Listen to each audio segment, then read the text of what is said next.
السيستاني لا يقبل أن يتدخل أو يضعف قضية معينة لا تجاه قضية أخرى. أنتم تدخلوا، أنتم من تدزون رسالة يا شنو رأيك؟ أحسنت. أنتم جاي تدخلوا هو ايش وقت لما يدخلوه، لما يطلب من عنده مو ابتداء هو يتحرك، لما يطلب من عنده يبدو وجهة نظر. بس قبل وجهة النظر يعني احنا سمعنا من خطباء الجمعة الممثلين للمرجعية يعني كلمة المجرب لا يجرب، التغيير، يعني إشارات واضحة كانت. شنو يعني شو يفهم الإنسان البسيط من المرجعية تقول التغيير؟ المرجعية الدينية مثل أي زعامة سياسية.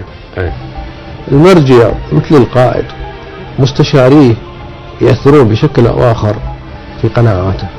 أعتقد أن أطراف قريبة من المرجعية السيد السيستاني كانت لا تريد المالك. أطراف قريبة من مرجعية السيد السيستاني حول المرجع السيستاني ما كانت تريد المالك، وساهمت إلى حد كبير في دفع حزب الدعوة أن يكتب هذه الرسالة. الأطراف ساهمت؟ كتبوا لنا رسالة حتى نجاوبكم؟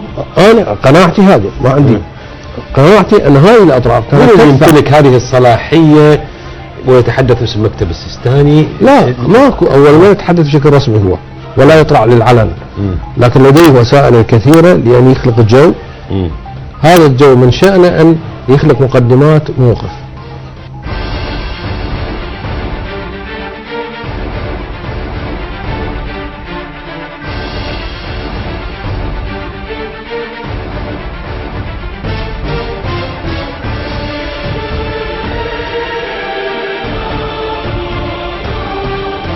قال للنواب القادمين إياكم أن تنتقدوا الحكومة، لأن أي واحد سينتقد الحكومة سيحرم من الانتخابات القادمة.